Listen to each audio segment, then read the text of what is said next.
good. He says we're good to go, and then he walks away. Hi, welcome to another edition of Realities May Vary. Sometimes we start, sometimes we walk away when we start. Who knows what's going on? It was so I can make an entrance. I love it when you make an entrance. It's very theatrical. We have a special guest coming up later in the show. We are going to talk beer, which is one of the things we love to do. We're going to talk beer with the executive director of the Illinois Craft Brewers Guild, the new executive director. We spoke with his predecessor many times, but we have a new executive director, Ray Stout. He's going to join us. Great last name for a beer guy. Wouldn't you agree? Wow. Especially if you're into the kinds of beers that you and I are. Right. You know, Joey Pilsner would have been a good one. Greg Lager. Yeah. All right. So here we are. It was a big weekend. Speaking of making it, that was horrible. Captain Beer would be a good first and last name for a beer Lieutenant person. Foam. Mr. Beer Brewer would be a pretty on point name. May I say, I am going to right now apologize to all the female brewers because all the names we have made up were male names. Mrs. Craft Brewer Expert. How about Sarah Suds? Sarah Suds. That's I like mine better. It's not I quite like as yours better. Yours was more kiss assy, which I liked. Yeah. I was gonna segue into making an entrance, which is what you did the other night. To set the stage, we were at the Irish American Hall of Fame Black Tie Induction Gala, the class that had been inducted way back in 2019, and they were being inducted finally on Saturday night. I was hosting again, as I am wont to do, and I was fortunate enough to have some extra tickets, so Cody and his lovely wife and our good friend Craig and his lovely wife got to come, and Cody came in formal wear kilt. He was dolled up. I had to keep up with my wife. She was stunning. Everybody looked great. Everybody looked great. I love your wife's dress, actually. This is pretty awesome. Thank you. She looked Debbie looked great. I was in rented pants, so that was but let's be honest. I looked good. Yeah. Hey, you did. You did. I thought Craig and Betty looked like $1 million. Yeah, everybody looked terrific. The whole room was full of dapper folk. But mostly us. Mostly the six of us, I would say.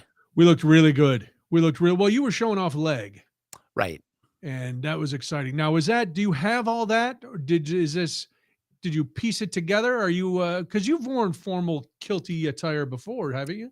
Yeah, no, some of it's new, but all of it I now own, so that's pretty cool. Nice. 100% of it hand-me-downs from my father, who has quite the kilt wardrobe. I can only imagine. So yeah, he blows me away. Now when he gets some formal kilt attire, it's like forget about it. He makes me look like a bum, but I keep up okay. So that was a brilliant move to go formal kilt for a black tie event. I was envious. I was like, oh yeah, I had thought of that. Kathy O'Neill, who was at the event, she's on the board. I did ask her at the end of the night if you found her, and she said you did. It was a very passing hello. I wish brief. I could have spoken more, but I think Kathy probably knows everybody that was there. So she does. I didn't want to, shoulder in like, hey, thank you, Kathy. But we were able to exchange greetings, which was very nice. It was pleasantries. Did you exchange pleasantries in passing? It was nice. I thought you guys were sitting. I thought your table was near her table. It was. I believe she was at the table. I think she was at the table next to ours, if I remember right. I don't remember a lot because I had a lot lot of wine. I wanted to bring that up too. I might have drank 2 bottles myself, and I didn't mean to. I did. Well, I don't know. It's just I don't go out. No one does, frankly. She was near the bathroom. We were near the bathroom. We were near the men. Well, we were near the back corner. We were in one back corner, so you must have been in the other back corner, I guess. There's a lot of back corners. We were right when you walked because the place was packed. Let's be honest. Set the stage. 4th floor, the Aaron Room at the Irish American Heritage Center. Beautiful ballroom. Place looked good, didn't it? Yes. Yeah, that's because let me give you a little secret. Well, I told, but I'll tell everybody else. the Hall of Fame bought chair covers because the chairs they have there, and I don't care who gets mad at me, the chairs they have there are garbage. They're stained and frayed and they look awful.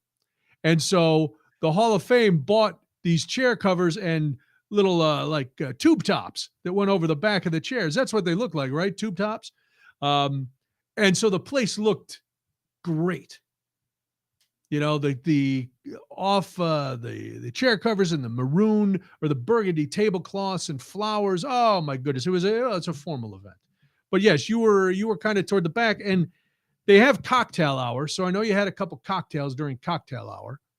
And then you move upstairs, and during dinner, there's wine, an endless amount of wine. And I gather from when I finally spoke to you after the event that you had taken advantage of the endless supply of wine. Yeah, I had. I was also stage left, by the way. Very near the back. So, but not at the same table. Doesn't matter. I think we were sitting close. I'm pretty sure. But like I said, blur. Yeah, I don't know. I availed myself. Weird I didn't get a Guinness because I love Guinness, and they pour it right at the Irish American Heritage Center. Obviously. I think, I don't know. I just started with wine, and I was like, I guess I'll stay with wine. I don't know. Look, I don't get out much. Nobody does these days, or has for a while. So my wife was DD. I'm just like, I guess I'll just go nuts. And it wasn't, I'm usually a pretty responsible drinker, but I wasn't. Did you flip a coin? How do you decide which one of you is going to be the designated driver? Well, she had to teach yoga classes the next morning. Oh, right, because it was Saturday. Correct. Yeah. So she had to go to the city. She had to wake up at like 7 or something.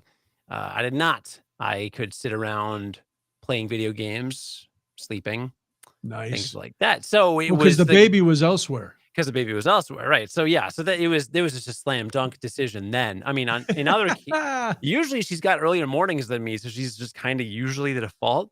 But I offer whenever she doesn't have plans the next day. She teaches yoga but she has to wake up between like 5 and 6 a.m. like 3 to 4 days a week to teach. Wow. So and like that's crazy. Yeah, I work from home and I roll out of bed and log in 10 minutes later. So it's a little different. Not bad. Yeah. What was fun? So were you? I don't get to sit down and I had a couple Guinnesses beforehand. Just because that's what I do. I have to have, as I'm wandering about glad handing folks, I got to have a Guinness just so I look authentic. And then once the event starts, I don't really eat or drink till I have a pint at the end when the fabulous tenor Mark Picars sings Parting Glass. And, but yeah, it was, so it's, it was nice to be out and doing it again live after all this time. And the class of inductees was fantastic. Everybody, we finished a little ahead of schedule, which was nice because the first time I did it, some of the speakers went really long. Like one year, one guy went 40 minutes. Old man, yes, he talked for 40 minutes. So much so that, they bring one of the Trinity Irish dancers up to hold the big vase that they give as the award. I got her a chair about halfway through so she could sit on stage. And I stood there waiting for this guy to finish. What was he talking about? I don't remember. He was rambling, and I'm not going to say who it was. Anybody who was there or knows, but he was just a rambling man. And his wife, now he was elderly. He had to be in his 80s. And his wife was mortified. And she's trying to give him the sign. And his son is drunk and laughing and telling him to stretch. And he just keeps going. And the board is sitting down at the table looking at me, giving me the cut him off sign. And I'm like, there's no chance I'm cutting him off. This guy had like 5 tables of people. And I'm not going to drag an old man off the stage. But this time, nobody really spoke too long. Wow. Two inductees weren't there. The ones who were spoke briefly. Conan's induction was a video. How'd you like that video? All the videos were great. The videos, the video that Conan sent was tremendous. Yeah. Conan O'Brien. The videos produced by the center really were actually extremely, extremely good. Those are really always great. Well narrated, well edited, well produced. They were like very professional quality. The guy who does those, Brad Armacost, is a pretty well respected and well established actor. He just had a big arc on Chicago PD. Oh, well, all right then. But he does them every year, and this year was a little different. We compiled a lot of information and sent it to him. Like the ones I did, he kind of used my script verbatim, which was terrific. And then we would send him pictures and video, and he put them together. He does a wonderful, wonderful job. Yeah. Putting those videos together. Yeah. It adds to the night, wouldn't you say?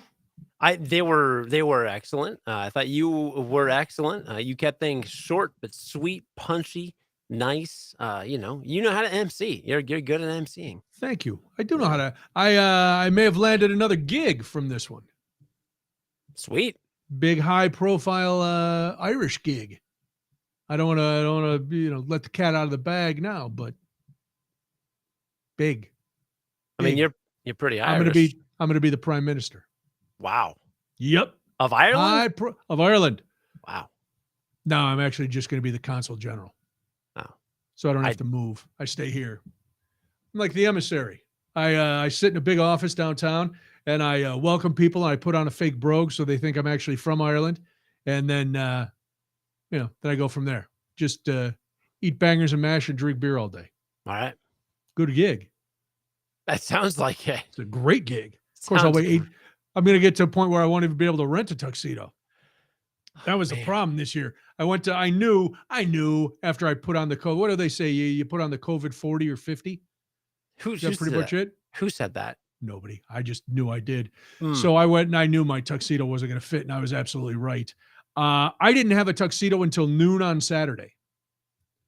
I had to leave my house at 4:30 for the event. Because I went to did our no. Hold on. No. Last week on the show, you talked about how you went in and the pants guy was like, here's the pants. Didn't you talk about that on this show? Well, sure. Because did we did the show on Wednesday last week? I don't remember. No, we didn't. No, we didn't. No, we did the show on Tuesday. So here's the dealio. I'll make it quick if I can. I don't think so. Wednesday, I go to pick up my tux, which I was very excited about. I get there, I open the bag. It's the wrong tux. Completely wrong. It looked like just a boring Navy suit. And I'm like, this is wrong. And the guy goes, well, I said, this is a blue suit. He goes, well, no, we call it satin trim. There's a tiny little piece of satin along the lapel. It looked awful. There was nothing on the pants. And I'm like, this isn't the suit. I go, that's the suit I wanted. Oh, well, that's not the one that was on here. I go, the guy who was measuring me was an idiot. I go, that's the suit I wanted. Okay. Try everything on. All right. Now, I had told you that they bought two pants. Well, I was right. I knew that the second size pants that he measured me were going to be like, you and I could have worn these pants. That's how big they were.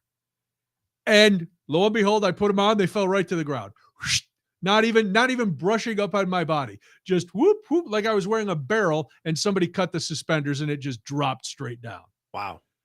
So the other ones were going to be fine, but they were way too short. I looked like Huck Finn. So they're like, all right, here's the deal. We'll order you the right tux. The jacket fit fine. We'll go with this size pants. It'll be here Friday. I'm like, okay, that sounds great. I come home Wednesday. Debbie's like, where's your tux? I go, I don't have a tux. I might have a tux on Friday. Friday, I go after school. The tux is there. I'm like, ooh. I open the bag. It's the right tux. So they said, oh, well, they ordered the same two pairs. They ordered two pairs of pants. One's longer than the other. I try on the pants. One was real short. One just needed to be let down a tiny bit. And I think to myself, let me try on the jacket for the entire look so I can start boosting my confidence to know that I'm going to look sweet when I get there. I put on this jacket, and I don't know, Cody, you're a pretty trendy guy. You know how the guys are all wearing these tiny suits that are really tight and kind of short? Mm-hmm. That's what this jacket was. really, really short. And I'm like, this looks stupid. And I look at the receipt on the bag and it says the wrong length.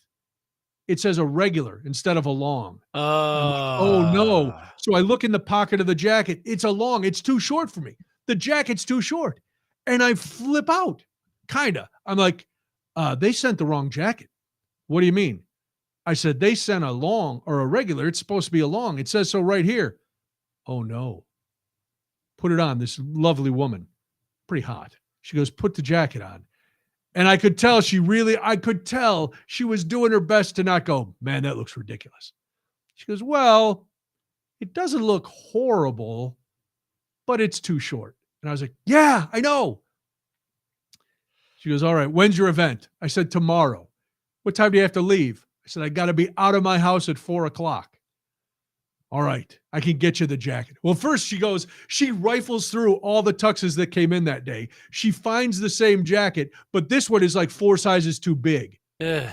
She puts it on and she pulls it. It almost looks like a double-breasted. She goes, well, what if we put a button way over here? And I said, that would look asinine. All right, I can get you the jacket. So then the pants, the tailor comes out. No, these pants are fine. I go, no, these pants are too short. Well, I said, you got to let it. All right, I'll let him down an inch. Perfect.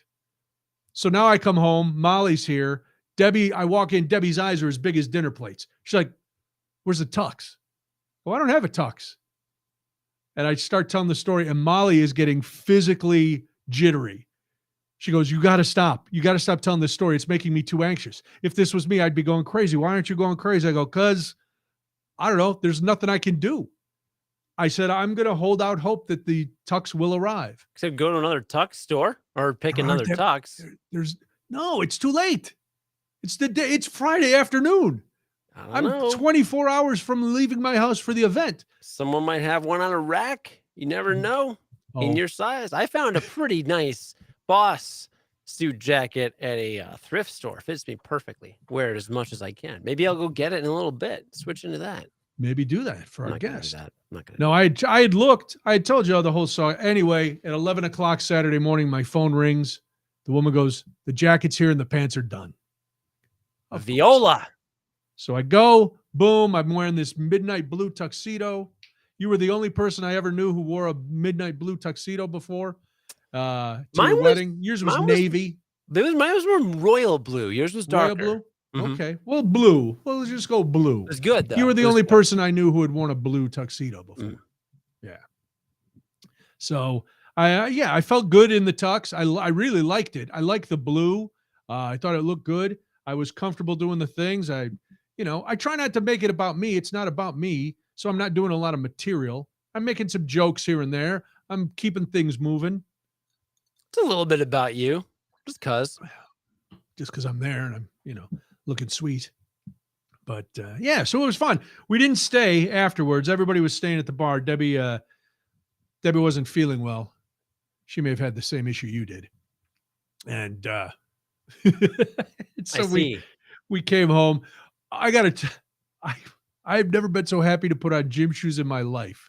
I wore gym shoes to the event because it was pouring, and I have my velvet tuxedo shoes.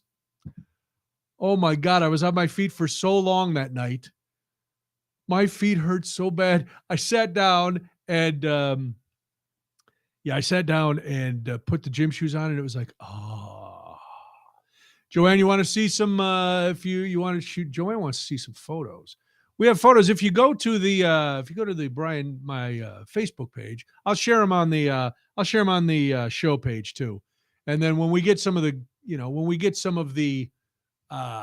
professional ones, because we had the professional photographer take a couple shots of us. We were feeling good. Cody was looking good. The ladies were looking good. Craig came all the way up from Peoria, was hanging around, had fun. I think he had fun. I think so. Yeah. I've texted him a couple times since then. It was great seeing him. It had been too long. Gosh, I hadn't seen him since Noonan Fest, and I hadn't seen his lovely spouse since. Yeah. I didn't even, at least a couple of years, probably. Well, I saw both of them a few months ago when I went down to Peoria for a day. Sure, yeah, you went to visit. Yeah, went to do some business. in Peoria, and that didn't work out. But what are you going to do? We did our guest drop in? No, I don't see our guest. Oh, so I we thought can I keep saw talking. something pop up on my peripheral vision, but I sometimes I see things. What might it be? Have you suffered a head injury? No, probably HPPD from all the psychedelics. Do you do a lot of those? No. Did you do it? Well, no. No, I've done. Well, you know me. I've never done psychedelics. Really? I've barely done the weed. I still have all these edibles in the refrigerator. Do those things expire? A couple of years, probably. Oh, I got time. I have time then, right? In the fridge, though. If they're in the fridge, probably they're in longer the than fridge. that. Yeah. Are they gummies or chocolates? Chocolates. Yeah, I don't know about chocolates, but gummies should be at least a couple of years. I think my friend has some that he said they were a couple of years, and I can't imagine there's that much variability across different types of gummies. But who knows? I don't know. I'm not an expert in this stuff, believe it or Why not. not? I don't know. I haven't actually I haven't consumed an edible recently. It's been a few weeks at least, probably. Seems like I'm overdue. How about I hop in the next room? Let's go, dude. Have you what was I going to say? Have you recovered from your big vacation that was not a big vacation? No. I'm sorry. No, I have. No, I've had a lot more time at home. Everything's just going great, just hanging out, doing the thing, Is that right? Everything's Brian. going great. The whole world's going great. Yeah, things are good. Yeah. Well, I should say this. I'm thinking about. I'm probably not going to get a full MBA, but I am thinking about taking some graduate level business courses. Wow, what brought this on? Well, I'm on the leadership team at my company. Not the executive team, but I'm just a step below the executive level. But despite my title not being executive, I'm doing I'm making massive changes to departments, huge changes to our products, working very closely with the executive team. Yeah, I mean, it's a small company, right? So it's like a startup. So like eight-ish people on the leadership team, but only like 4 or 5 executives. I'm having an outsized impact. Now, what does that mean? That's very corporate, what you just said. What does that mean, outsized impact? Probably more of it. I may have misused the word, but I think it just means more of an impact than my role would suggest, right? Like, you wouldn't have So you're going above and beyond. I think, yeah, because there's a few other directors, and I don't think they're making quite the swings that I have. But anyway, part of it's circumstantial. But long story short, I'm doing a lot of like high level stuff and like company level stuff. So I'm like, okay, I should expand my business vocabulary, maybe a little bit, maybe take some like business analysis courses, maybe a statistics class, like some of the less fun stuff, just like balancing, balance sheets for like profit and loss, things like that. So a couple little things. But if anybody watching or listening, to this has any experience with local MBA programs, because, in my head, I'm like, well, I could try and take a couple classes at Booth if I wanted to get all fancy, but like, I'm not gunning to like start a hedge fund, right? Like, do I really need That's Booth? A shame. You should start a hedge fund. I mean, I should, but do I need Booth or Kellogg on my resume? Like, probably not. I just mostly need some, and who knows if I could even get in, right? They're very competitive. You could get in. Probably. Come on. You've seen some of the schlubs with MBAs. You could get in. That's true. They're giving them away. That's true. But like out here, they got like College of DuPage. Loyola has some stuff out here. I mean, there's Lake Forest. You can go online. You don't have to go with smelly co-eds. You could just do it online.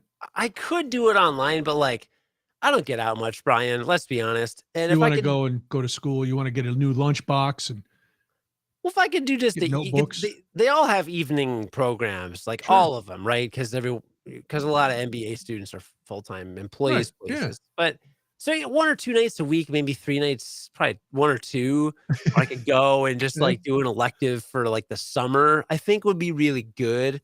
Because my summer weirdly is somewhat light. It's the fall where all the weddings start to slam me. Got 6 well, you know why you need to get an MBA? Watch this segue, Cody. This is going to be pretty good. Is it Tell me the segue. So you can learn all about business and maybe make enough money to one day open a brewery in Illinois. And then you could join the Illinois Craft Brewers Guild and answer to Ray Stout, who is the new executive director of the Illinois Craft Brewers Guild, who we welcome in to Realities May Vary. Hi, Ray. How are you? Hi, that was a great parlay. I really appreciated that one. Thank you. I try to tie it in. I'm the king of all the segues. So congratulations. You became executive director not too long ago, last November, right? Yeah, I've been on the job now for about 6 months here in the great state of Illinois.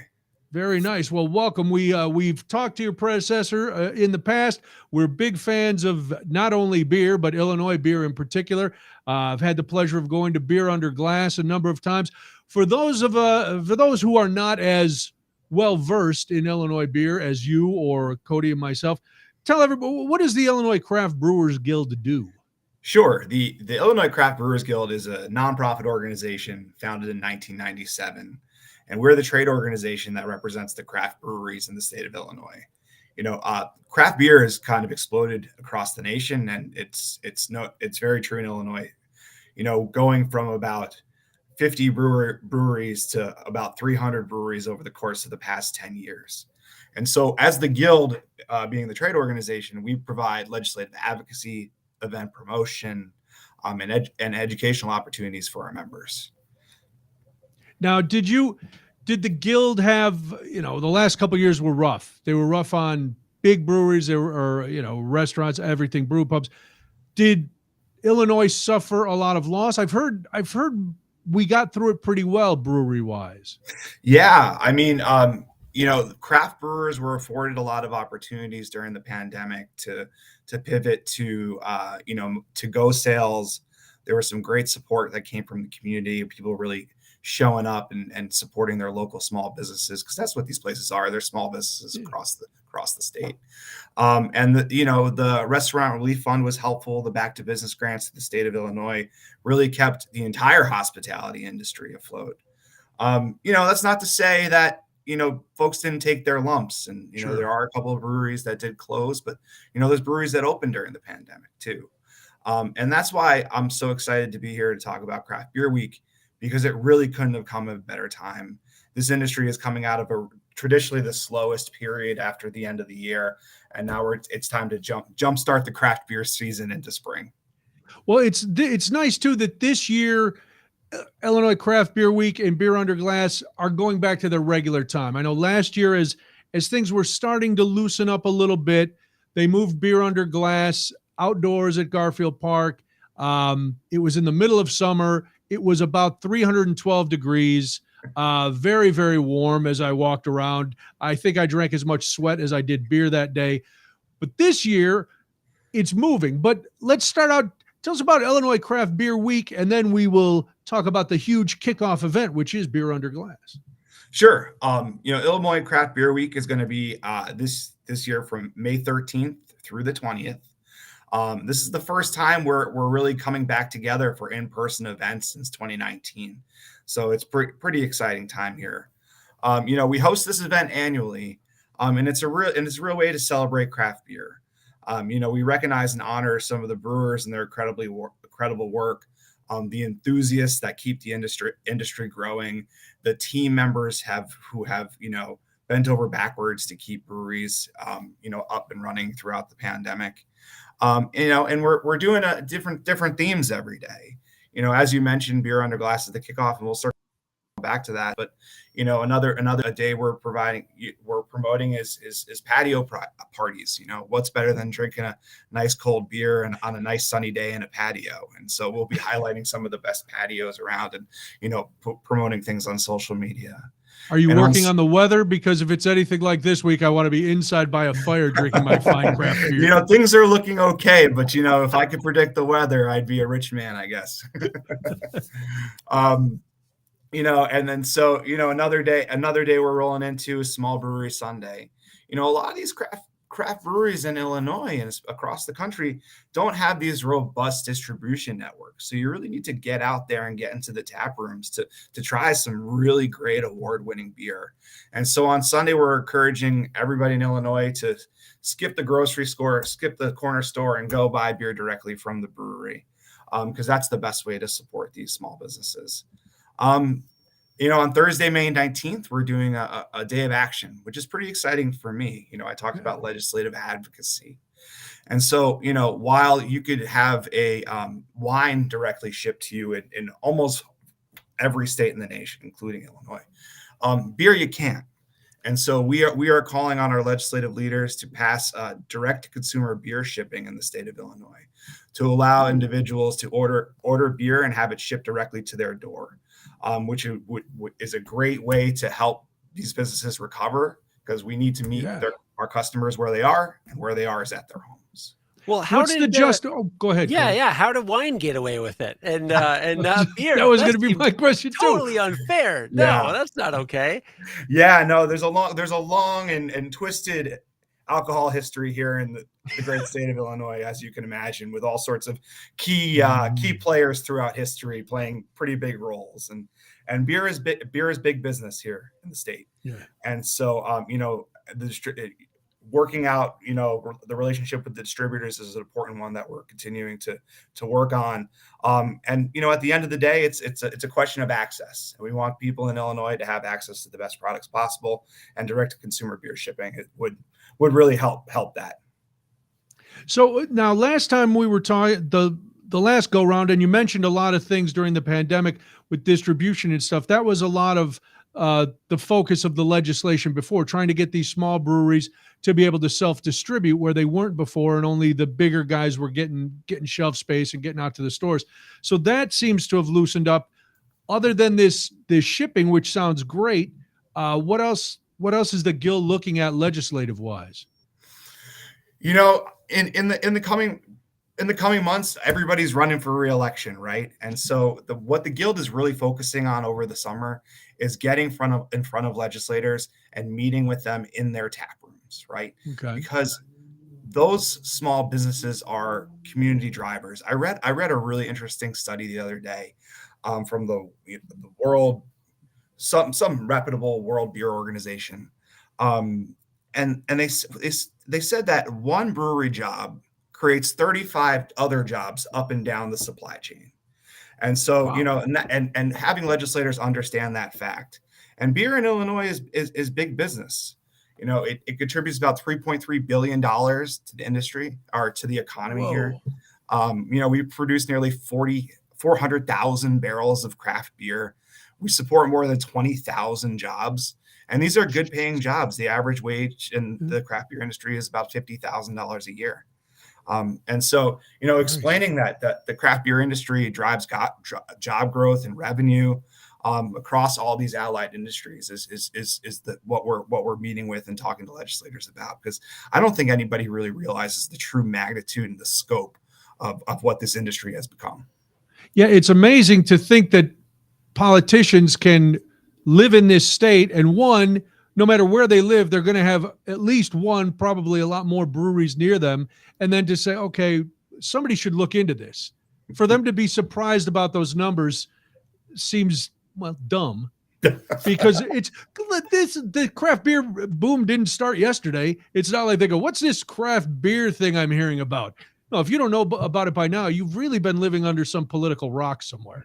Yeah, no, we've had some really great allies in the state house, and that's one thing I love about the industry is that with 300 breweries across the state, there's virtually one in every legislative district. And so, talk about political power. These are thriving businesses in districts across the state, and folks that should be engaged and should be listened to. So that's Thursday is the focus of that, of getting active and getting legislators and everybody else to pay a little more attention and realize the economic boom that craft beer has brought to this state. Whereas a lot of other things are taking money away, this is driving an economy, which is fantastic. So let's get to Beer Under Glass, because this is the centerpiece event that kicks off Illinois Craft Beer Week, and it is everything's new this year. Everything's new. We got a new executive director. We got a new location. We got some old favorites and new beers, I'm sure. Yeah, so we're super excited about Beer Under Glass this year. Unfortunately, due to a significant construction project at Garfield Park Conservatory, we can't hold it there.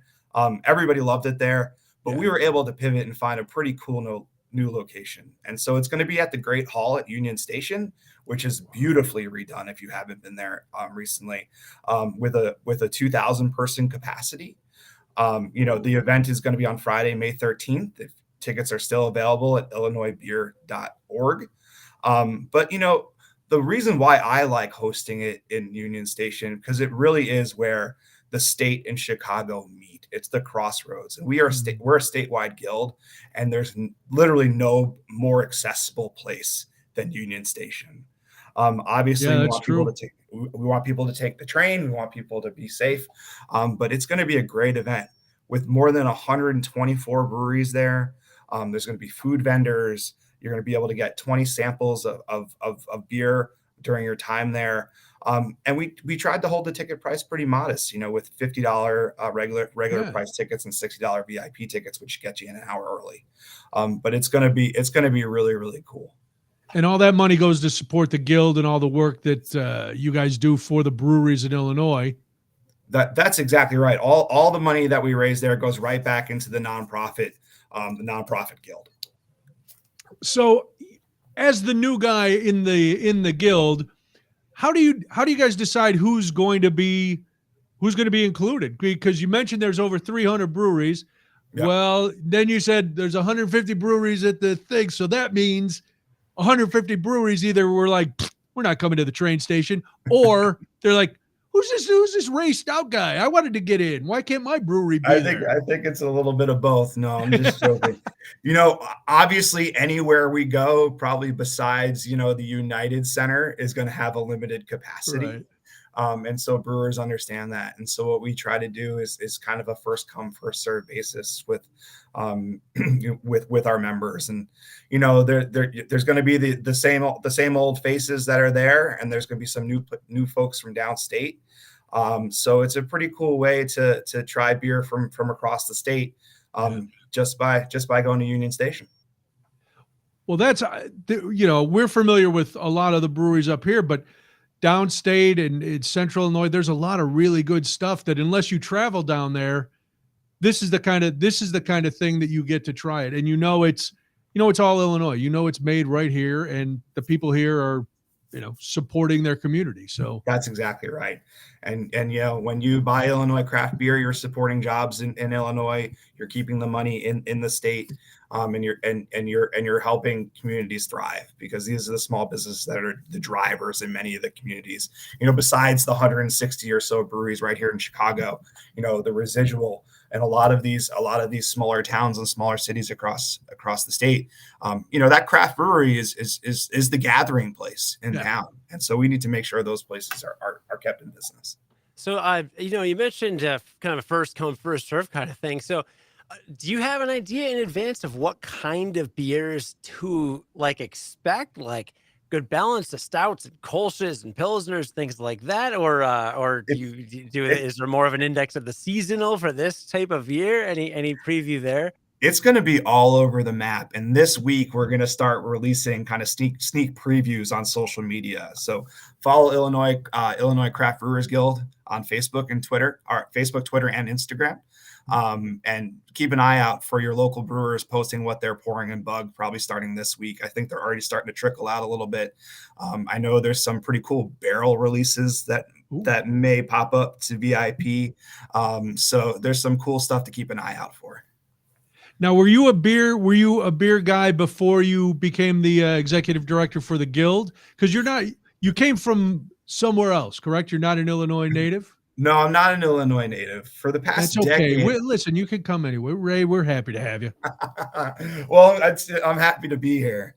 And so for the past decade, I've run labor unions. Okay. And so, grassroots organizing is something that I'm really passionate about, and something that I've spent a lot of time kind of cultivating. And so I'm a home brewer. I am a beer. I love beer. I love craft beer. I love drinking craft beer. I love being around the craft beer community. I love collecting craft beer tap room shirts is one of my hobbies that I like a little more than my wife does. And so, it just, the pieces kind of fell into place. And I think what this industry has been able to accomplish legislatively is because they were kind of the new kids on the block. And so now I think craft beer in Illinois is kind of in its adolescent stages where we're a pretty big player. And I think in my background in organizing and cultivating these relationships and pushing members to action is the way that we're going to get some of these larger legislative agenda items over the finish line. And so that's what I'm excited to work on here in Illinois. Yeah, that sounds good. And all that legislative stuff being said, as a home brewer and a guy who admittedly loves beer, do you have a style that is your favorite? Don't go. I love them all. I was going to do the one I heard the other day, and I thought it was good. It's the one that's in front of me, right? Okay. But I like it. But being in Illinois and working for the Craft Brewers Guild, and the other major event we hold throughout the year is FOBAB, which is the Festival of Wooden Barrel-Aged Beers, which is an international beer festival and competition where the best barrel-aged beers from across the country come to compete, and you could taste those too. I'm growing very partial to those barrel-aged beers. They're delicious. They are delicious. They'll put you down pretty quick. We are FOBAB veterans, Brian and I, yes. And that's kind of why I asked, what kind of beers there'll be, because obviously you're getting into it FOBAB, right? So I'm just trying to think. I'm like, all right, where would I even start? Go to the sours, go to the lighter beers, go to the darker beers. You said there might be some barrel aged stuff at this one, so it's just I'm gonna be like a kid in a candy store. Yeah, and and the setup is going to be really interesting. We're setting the brewers up by region, right?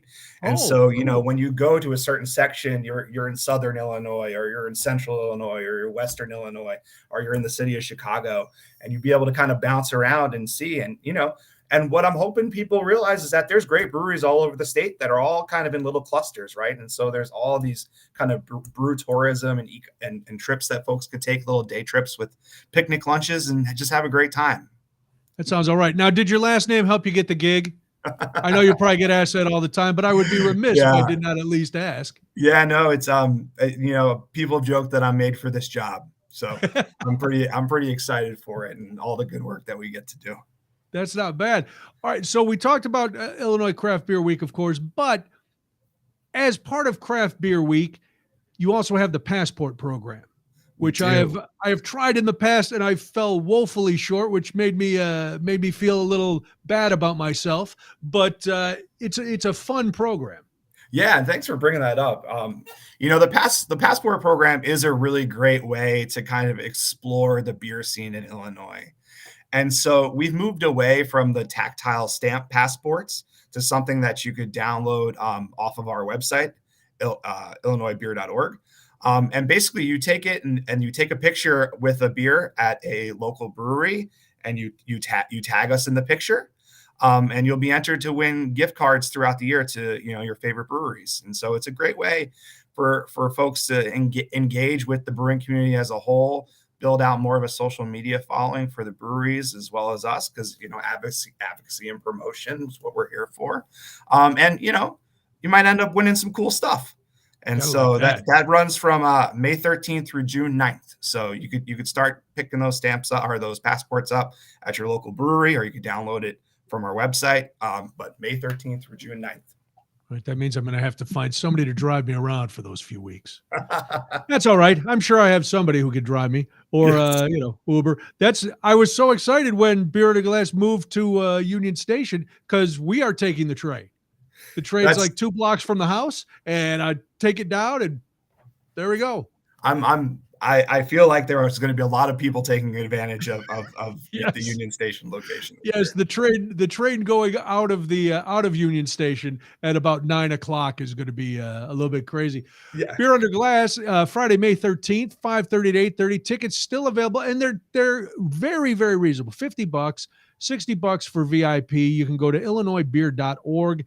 Get your tickets now, and if you do that VIP, you get in an hour early, right? What else, Ray, do people get with that extra VIP other than getting to say they're VIPs? You get to say you're VIP. You get in an hour early, and I know some brewers that are just doing special pours during the VIP session, so you'd have access to some of those special pours.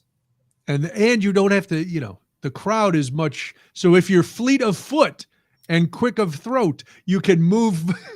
You can move through and get a lot done in an hour. That's absolutely right. Now, where do you fall on the pretzel necklace, Ray? I'm assuming you've been to numerous beer festivals. Would you rather see somebody with the pretzel necklace or just maybe some bag of pretzels in a bag?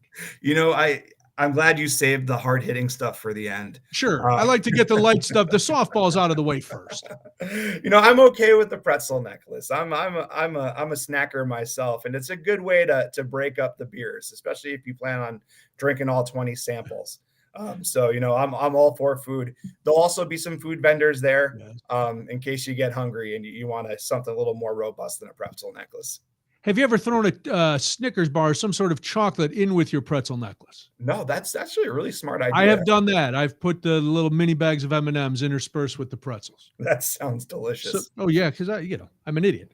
But now, as you can, did anything surprise you about the Illinois beer scene as you traveled around the state when you got here and took office?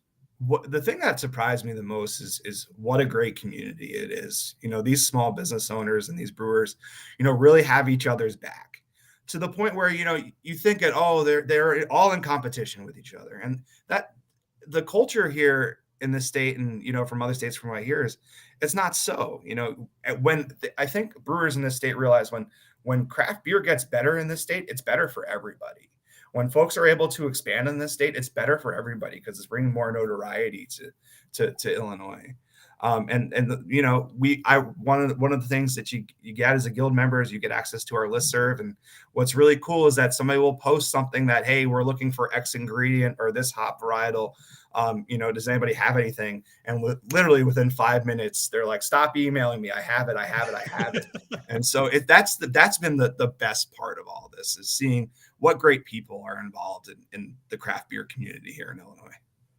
Well, and you can see that when bad things happen. I'm not talking just about the pandemic, but when Skeleton Key got hit by the tornado or Twisted Hippo had the fire, the other breweries all came together and they were doing fundraisers and they were trying to sell whatever beer that could be salvaged from those breweries. They were doing everything they could to help those brewers get back on their feet. That's absolutely right. And that's one of the things I love about the guild is that it's a family, right? And everybody's kind of looking out for each other. And within minutes of finding out that Twisted Hippo was destroyed, there was a GoFundMe put up by, one of our partner breweries, supported by the guild, and it raised a significant sum of money for Twisted Hippo. And so I was talking to those guys today. They're looking for a new location and they're going to be back. They're actually going to be at Bug. So you can come out and support them and try some of their beer at Bug. Yeah, their stuff is good. And I'm not trying to put you on the spot, like what's your favorite, but when you came and you were traveling around, were there a couple breweries that you went, I'm in this town where I never would have thought I'd find a brewery, and man, this place is really good? Yeah, I mean, because you expect in Chicago, there's what'd you say in the Chicago area, 160 within Chicago, right? So there's a ton of great beer here. Yeah, but I'm always surprised if I'm somewhere on vacation, I'm in a little town, and I find this brewery, and it's like, what are you doing here? But man, I'm glad you're here.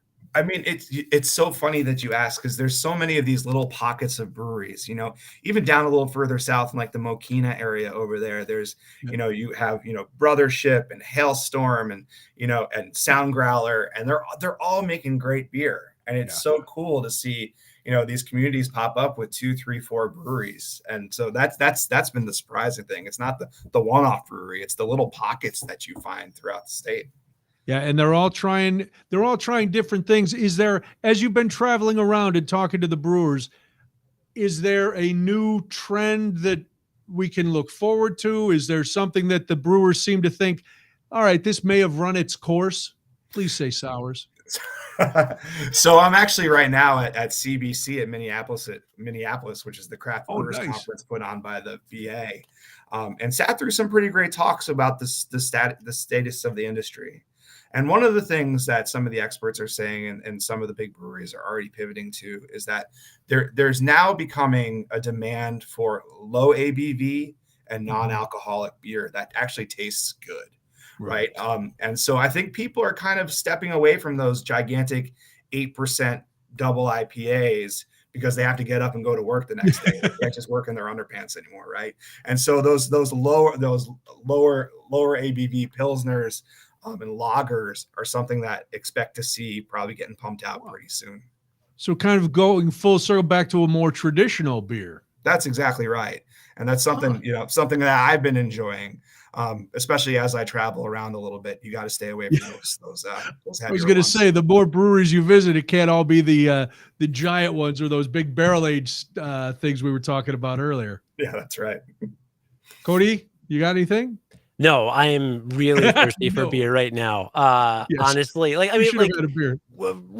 They're so fun. These events, like I said, so I missed this event last time it was in person. Yeah, in the summer when you weren't able to join us. I was not able to join, so I've only been to FOBAB of the two. So I'm extremely excited. But just the atmosphere, getting to know the brewers, all that stuff. Like, just sign me up. I am signed up because I'm going to go. So, but no, I'm super excited. And I was going to ask about the pretzel necklaces. So I'm glad that we covered that. I know everything we checked off the list. I'm covered. I am sold. And I hope that we see a bunch of our listeners there because I know some have checked out these events before with us. And that's always fun to see people out. We always run into people that have seen us talk about this stuff. So that's always really fun. And it's, as you said, even as just somebody who likes to go to the breweries, you still get that feeling because if you go, the craft breweries, the little tap rooms have become the neighborhood spot. And if you're there, you're talking to the people who are making what you're drinking. And so, you go to one of these events, you're like, hey, there's Chris from Exit Strategy, or there's John from Revolution, or there's Kevin from Dovetail, or Beguile rather. Yeah. And so you see all these guys.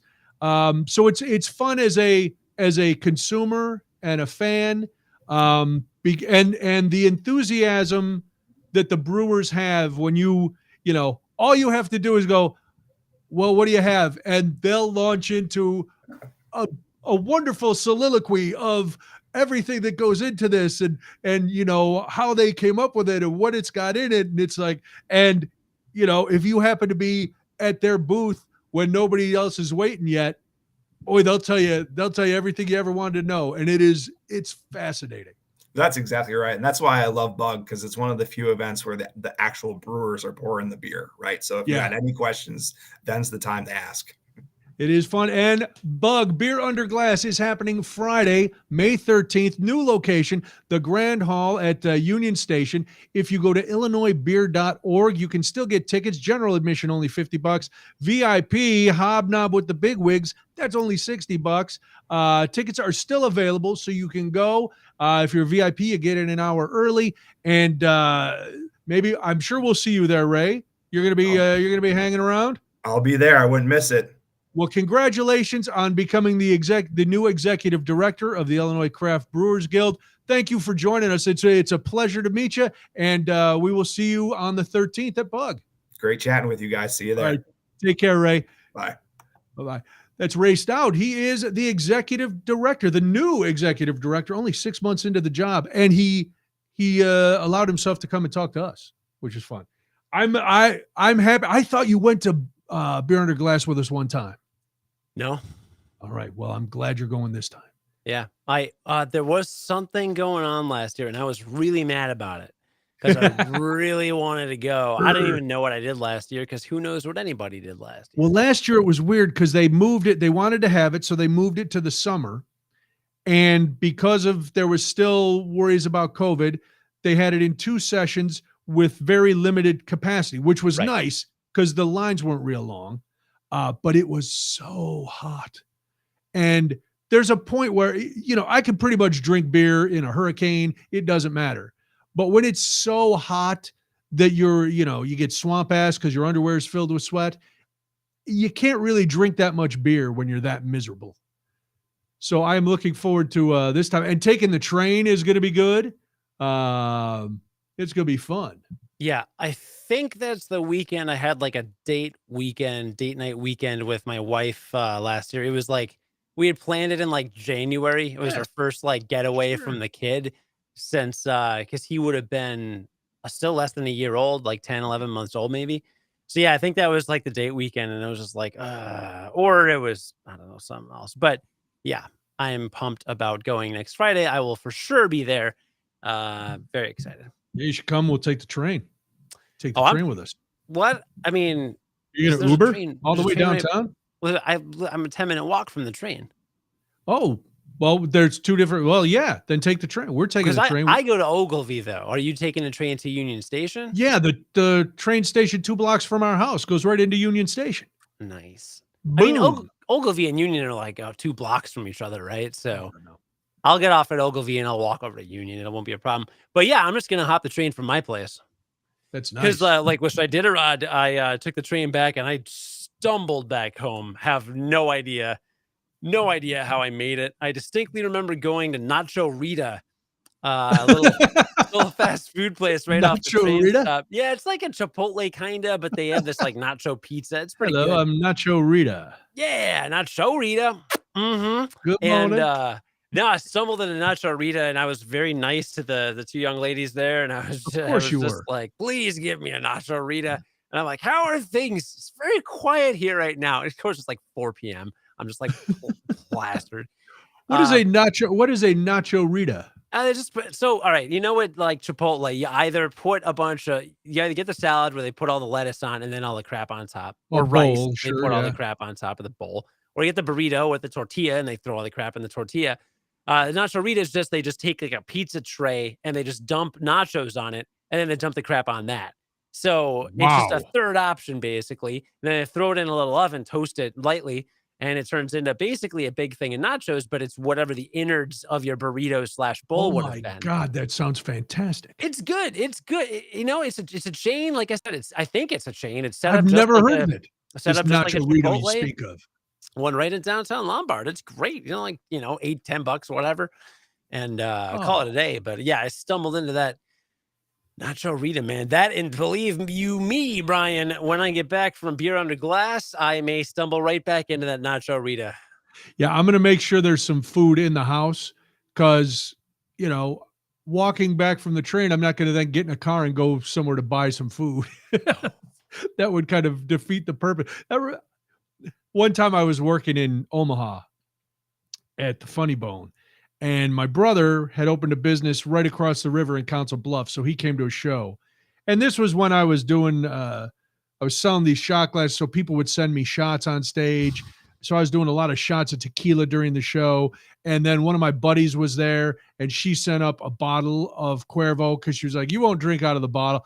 Needless to say, by the end of the show, I was destroyed.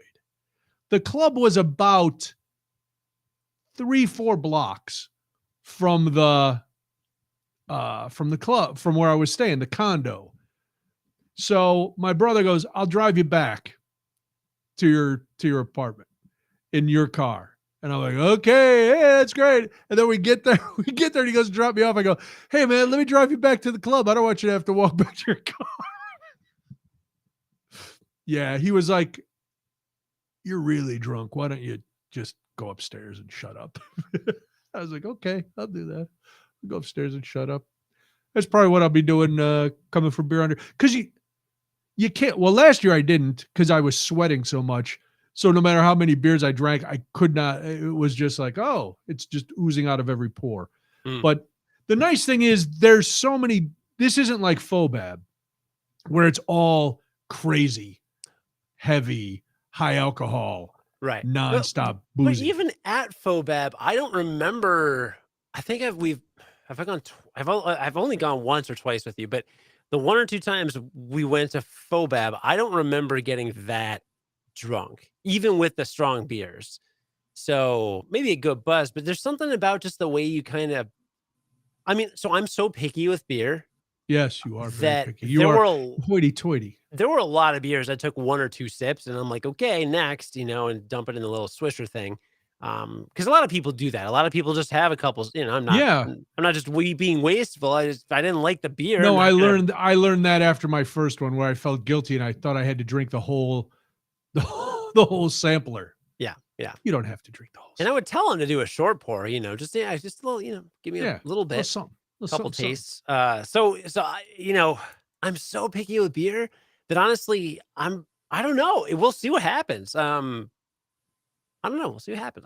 Who knows? But I look forward to updating people on it. Well, in 2 weeks, because it's not before next week. Yeah, it's not for a while. It's the 13th. Mm-hmm. But we wanted to get people on there. So if you want to go, look for Cody and myself. We'll be there. We're hard to miss. Yeah. Are you going to wear a kilt? Not this time. No. I'm going to wear a hoodie. I'm not. Well, here's the thing. When you go to things in the city, Brian, you got to step up a little bit. Oh, wow. Okay. It's annoying. Even at a beer festival? Yes. Really? Yeah. Huh. The closer you get to the city, the higher the standards are for dressing. If I go out to meet some friends for a beer in Rockford, I'm wearing a hoodie and I don't care. If I go out to a bar in Chicago, I got to wear a collared shirt or something trendy. Flannel? I figure a beer fest, you can't go wrong with a flannel. That's fair. Yeah, because I'm not going anywhere else. I'm not leaving Union Station. No, but it's a specific type of flannel. Like I have 2 flannel shirts. I wouldn't feel comfortable wearing them. They're not hipster enough. Ooh, yeah, I don't know if mine are hipster enough. Particular brand of flannel. Oh, we should ask Ray about flannel. That next time. Next time. Listen, can Cody and I truly enjoy beer if we don't have beards and tattoos? Oh man. But now Ray didn't have a beard. But he's an executive. He's not a brewer. Sure. Yeah, he's an executive with the guild. Sure. But yeah, that would have been a good question, good follow-up. I hope you don't feel like I was just bulldozing the interview. No, I never do. I tried to pause and let you ask questions. You always say this. I don't have that much to say. Well, now I'm saying it in public, so you can't. You always say this in public and in private. You always tell me I can jump in. I didn't feel the need to jump in. Look, a good interviewer asks and talks when they need to talk. You've got it covered. I don't need to talk. It doesn't add to the interview for me to say more words. Like quality doesn't wait, so you're saying you're a good interviewer because you don't ask questions, which then in turn makes me a bad interviewer because I ask questions? No, you're a good interviewer. And because I know you're doing a good interview, I don't need to jump in because this is for all you aspiring podcasters out there. It's not about how many seconds you talk on the mic. It's about what you're saying. I'm really bad generally at all these things, but in an interview, I know when to give and take, and I just don't, you've got it. You got it covered. I don't need, I'm not adding anything if I interject with, well, what do you think of the constellations tonight, there, Ray? Well, that wouldn't have made sense because we were talking about beer. Well, unless there was a Constellation beer brewing festival that he was thinking about planning around the time of a solstice. Perhaps with dancing. Maybe he saw that movie. What's that movie with all the satanic cult? Midsummer? Midsummer, right? I never saw it. I never saw Midsummer. All right, maybe one of his people saw the trailer to Midsummer and he's like, let's do a Constellation Brewing Festival at the solstice and sacrifice people at it. And then there would have been a very relevant question. We would have had the scoop. But we would have had the scoop, but I'm a bad interviewer. I didn't ask him about that. And you didn't jump in. So you're a worse interviewer. Mike says in Rockford, he doesn't even wear pants when he goes out. Ha! I like that. That's good. That would be nice. I don't blame you. If I were in Rockford, I wouldn't wear pants either. I'm going to watch, I downloaded the 2 Spider-Man movies, Far From Home and No Way Home. Okay. Should I watch them high or just normal? Wow. I don't know. When were you going to do that? Tonight? I don't know. This week, maybe. All right. I've just felt like watching the Spider-Man movies. I don't know why. We just we watched the newest one last week or the week before. No Way Home. Is that No Way Home? Yeah, with the multiverse. Mm-hmm. Yeah, it was okay. It was okay. I fell asleep for a little bit. So what does that tell you? Yeah. All right. Yeah. Got one more episode of Ozark that we were binged the last few. So I got one more of that. And then I downloaded a couple other movies I want to watch. But are we being remiss by not mentioning the biggest news story of our lifetime? I'm guessing that means you have no idea or no desire. I don't feel the need for us to wade into it. I forgot to text you. I meant to. I mean, I didn't think I needed. I absolutely don't want to touch it with a 10-foot pole. Or if we're talking about unless you're being ironic, like the actual big. Yeah, the Supreme Court. I don't want to touch it. You can, if you want to say something about it, you can. But I'm gonna leave for that entire portion. Yeah, no, I don't blame you. I think I tweeted a couple heated things when I was super high last night at like 1:30 in the morning. Oh God, I have to go check your thread. They weren't. I mean, they were just. You know how I am. I'm just. I know how you are. But yeah, no, a lot of news. It's annoying. News. It is very annoying. It's and I feel as an old white man, I don't really have a lot of room to discuss. But as a father of a daughter, I think what's happening is terrifying. As somebody who knows a lot of women, I think it's terrifying. I think it's an entree into other things that will lead to nothing good. But yeah, so. But I got to mention, Marta mentioned for a minute, she thought we're talking about the Met Gala. So I saw someone on Twitter tweeted, I have no idea what the Met Gala is, and I have no desire to find out. And I found that relatable because we all know the Met Gala is a gala where people get really dressed up and wear fancy clothes, but I don't know what it is. It's not fancy clothes. It's like a costume party. It's like a weirdo costume party because they say it's fashion, but it's not. And it's kicks off Fashion Week in New York. It's like fashion under glass. It's like if you and I had talked to the executive director of the New York Stupid Clothing Guild, and they were telling us all about their Met Gala, which is the kickoff of New York Fashion Week, and we were like, "What do you think about pretzel necklaces?" And they're like, "That we only have people. This year's theme is only edible clothing." So that's how it would have been. That's the interview we could have done. It would have lasted about 78 seconds. But yes, I don't know. The Met Gala, the juxtaposition of the real news last night and the Met Gala going on at the same time, it was like something out of what was that, Jennifer Lawrence, the book trilogy, Hunger Games, or Gotham City in a bad Batman movie. All these weirdos dressed in outlandish costumes are going to a ball while the country is on the verge of rolling back, over 50 years. So it was just just a weird night.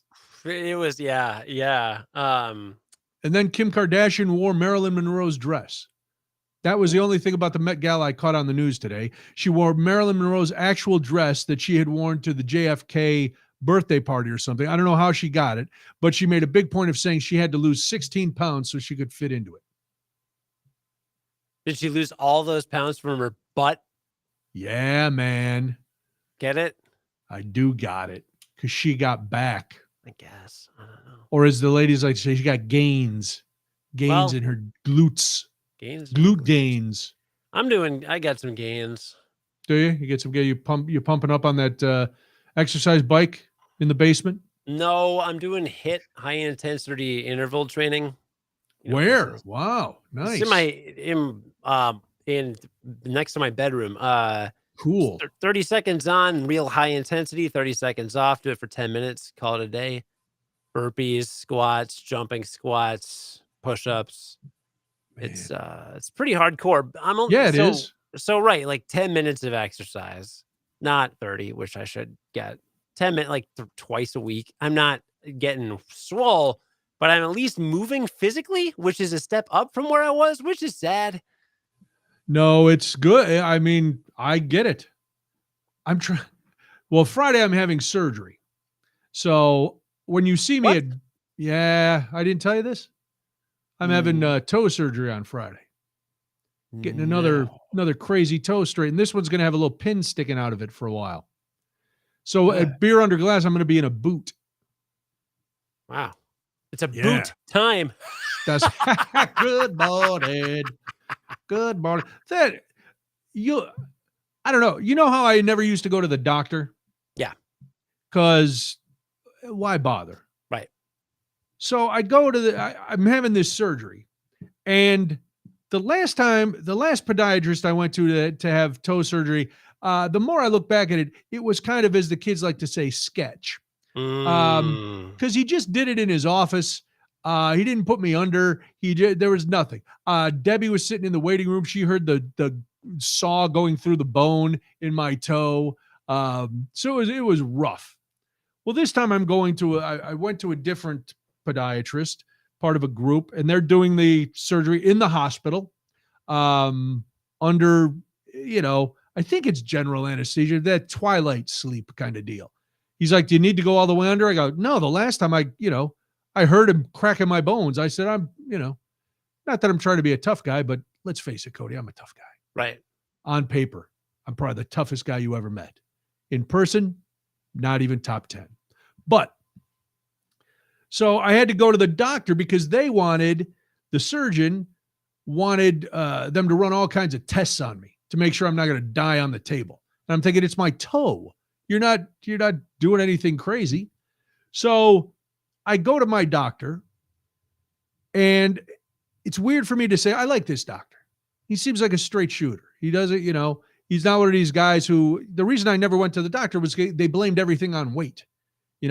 Back when I was ultra fat, instead of just current fat, everything was weight. Oh, your foot hurts, you're fat. Oh, you have a headache, you're fat. Oh, you got this. Everything was weight. So now I hated going to the doctor. Well, this guy doesn't care about that. He runs all the blood tests. They do an EKG. They do all this stuff. And then he goes, he comes in and he's looking, he goes, have you ever had any heart problems? Oh, no, why?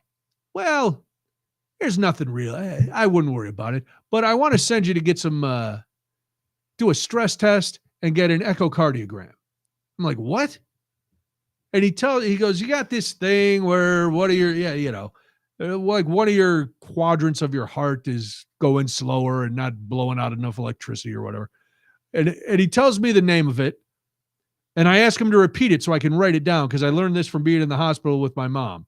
I wrote it down. And then he goes, do yourself a favor. Don't research this.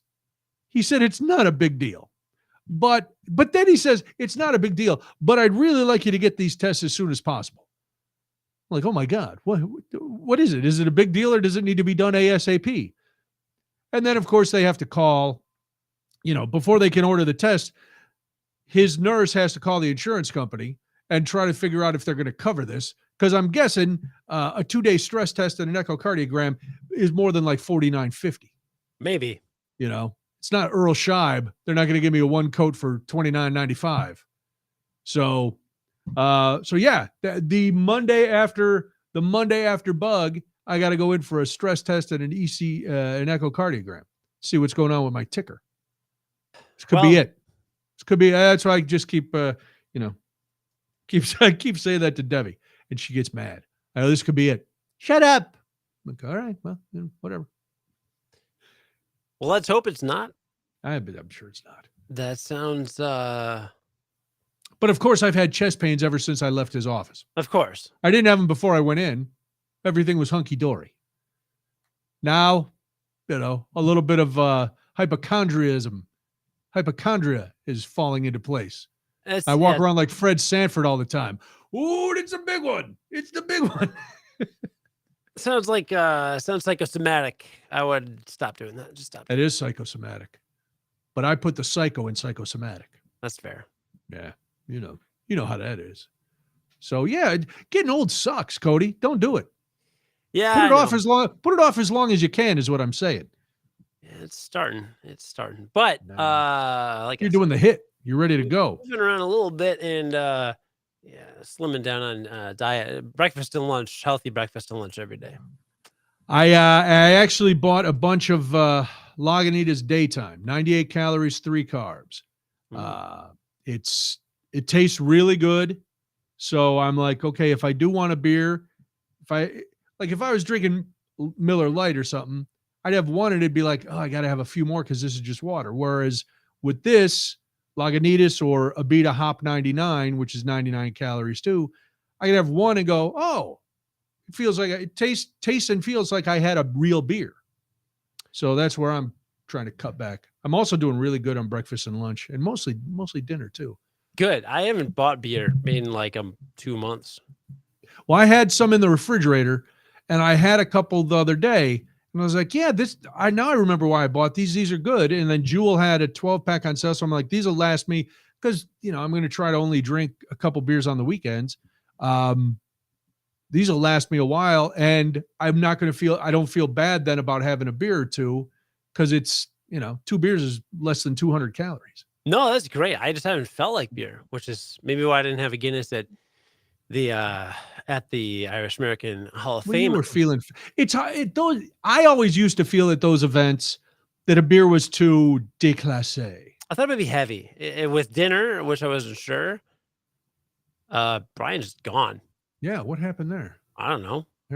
Wow, that was weird. I didn't touch it. My hands were back here. They were on my lap. Oh no, that's not right. Strange. That was something with the camera. Interesting.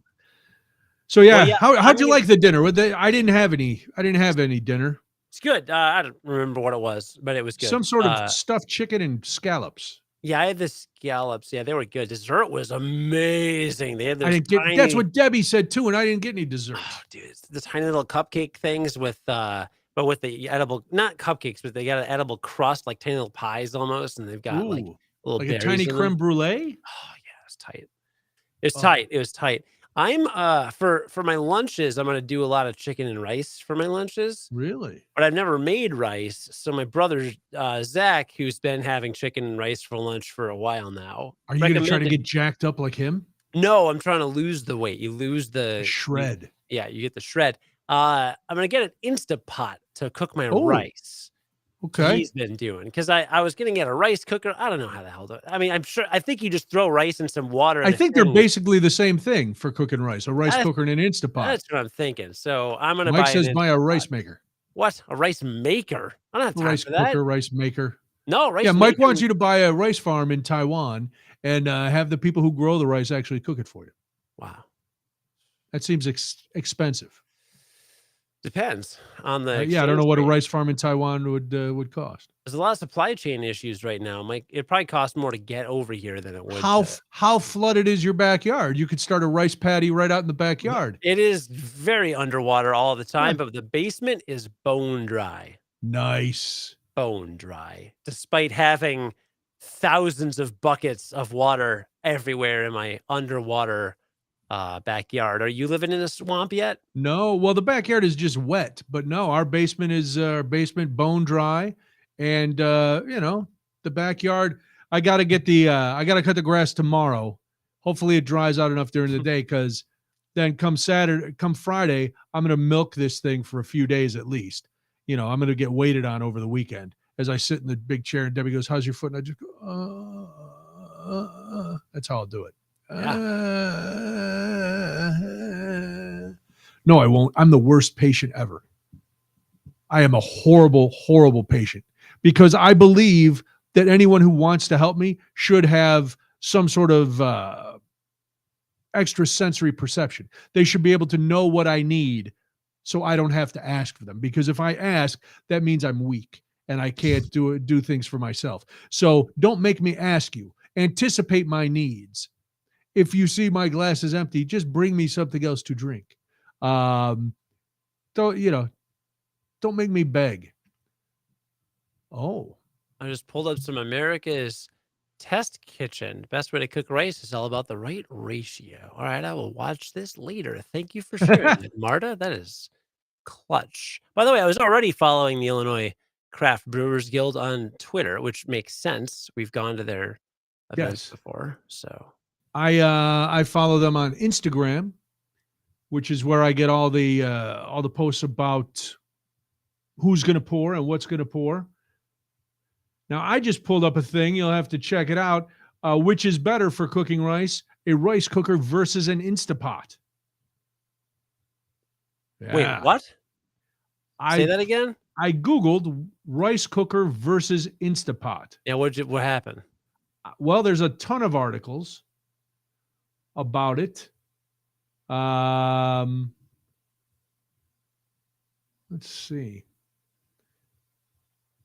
I'm trying to scroll to the bottom to get you the answer, because this breaks it all down after each one. I don't know. Yeah, I'm not worried about it. I'll do some research. I later. know, but it'll be fun. It's going to be fun. Because now I like to know. Because I cook rice just in an old pot, just a regular pot. You know, I don't have a thing. But if you're going to be, how much chicken and rice does one eat in a week? Do you need that? Do you need that huge, vast amount of rice to go with your vast amount of chicken? And how do you prepare the chicken? Just bake it. Bake it? Yeah. Just chicken breast or whole chickens? Chicken breast. Just bake the chicken breast at the start of the week. Huh. Then you just put it over rice. Brown rice, white rice? Yeah, white rice, jasmine dirty rice. Jasmine rice. Jasmine rice. I've been told jasmine rice. I said, what about brown rice? But no, my brother insisted that jasmine rice is the way to go. Well, he was a great receiver for the 49ers, so I'm sure his rice is good. Jasmine rice was? Jasmine rice, yeah. Captain Jasmine? I knew that joke. I knew you wouldn't get that one. That's why I said it. No, I got it. Captain Jasmine beer, craft beer, was the captain of the Craft Brewers Guild, the Chicago Craft Brewers Guild football team. Really?